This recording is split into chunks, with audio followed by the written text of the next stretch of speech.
రాష్ట్రం తీవ్ర ఆర్థిక ఇబ్బందుల్లో ఉన్న సంక్షేమ అభివృద్ధి కార్యక్రమాల్లో వెనుకడుగు వేయడం లేదని సీఎం చంద్రబాబు అన్నారు. గత ప్రభుత్వం మన నెత్తిన అప్పులు పెట్టి వెళ్లిపోయిందన్నారు. సంపద సృష్టించి ఆదాయం పెంచడంపైనే దృష్టి సారించామన్నారు. అమరావతి, పోలవరం నిర్మాణం చేపట్టడంతో పాటు సూపర్ 6 పథకాలు అమలు చేస్తామన్నారు. కష్టమైన ఇష్టంగానే పనిచేసి అన్ని సమస్యలు పరిష్కరిస్తామన్నారు.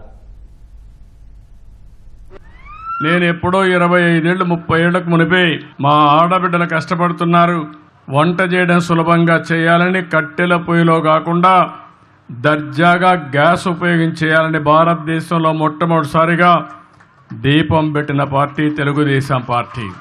ఇప్పుడు రేట్లు పెరిగాయంటే మళ్ళీ ఆలోచించాను.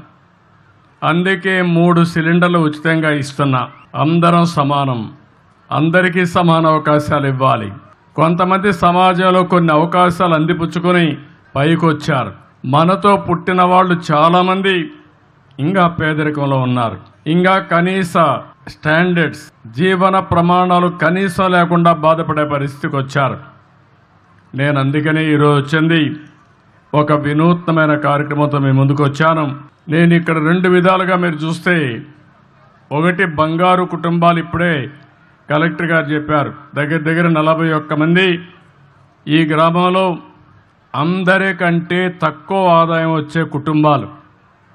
అంటే ఇవంతా కూడా 20 లక్షల కుటుంబాలని రాష్ట్రంలో ఎంపిక చేశాం. మీ ఊర్లో 41 చేశాం. ప్రభుత్వం అనేక కార్యక్రమాలు ఇస్తున్నాం. మొన్నే పేదల సేవలో నెల మొదటి తారీఖున పింఛన్లు ఇచ్చాను.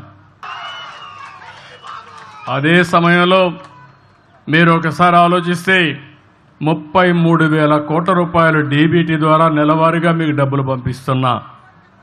ఇవి కాకుండా అన్నా క్యాంటీన్ ఉంది. ఇది కాకుండా రేపే డిఎస్సీ పెడుతున్నాం. ఇవి కాకుండా ఎస్సీలకు, ఎస్టీలకు, బీసీలకు, మైనారిటీ సోదరులకి అనేక కార్యక్రమాలని, లోన్స్ ఇవ్వడం, స్వయం ఉపాధి కల్పించడం, అనేక కార్యక్రమాలు చేస్తున్నాం. దీపం 2 ఇచ్చాం. రేపు మే నెలలో మళ్ళీ అందరికీ చెప్తున్నా, తల్లికి వందనం కింద ఎంతమంది పిల్లలుంటే అంతమంది పిల్లలకి ఇస్తాం. ఇప్పుడిప్పుడే జనాభా తగ్గిపోతా ఉంది. కనీసం ఒక కప్పులు ఎవరైతే భార్యాభర్త ఉన్నారో 2 పిల్లల కంటే తక్కువ కాకుండా 3 కంటే సంతోషం. కనీసం 2 ఉండాలి. లేకపోతే జనాభా తగ్గిపోతే, ముసలివాళ్ల సంఖ్య పెరిగితే, ఈరోజు అభివృద్ధి చెందిన దేశాల్లో జనాభా లేకుండా అవస్థపడే పరిస్థితికి వచ్చారు. ఆ పరిస్థితి మన దేశానికి రాకూడదు అనేది నా ఆకాంక్ష. దానికి కూడా మీ సెక్రటరీ ఏం ఎక్సర్సైజ్ చేశారో తెలియదు, ఈ ఊర్లో కలెక్టర్ గారు ఏం ఎక్సర్సైజ్ చేశారో తెలియదు. వీళ్ళు కూడా రీఓరియంట్ చేయాలి. వాళ్ళు కూడా అభివృద్ధి మాట్లాడుతున్నారు తప్ప భవిష్యత్తు గురించి ఆలోచించే పరిస్థితిలో లేరు. అదే సమయంలో అన్నదాత కింద రైతుకి ఇవ్వాల్సిన డబ్బులు కూడా 20,000 రూపాయలు ఇస్తా అన్నాం. కేంద్రం 6,000 రూపాయలు ఇస్తుంది. రాష్ట్ర ప్రభుత్వం 3 విడతల్లో 14,000 రూపాయలు ఇచ్చే బాధ్యత ఈ ప్రభుత్వానికి.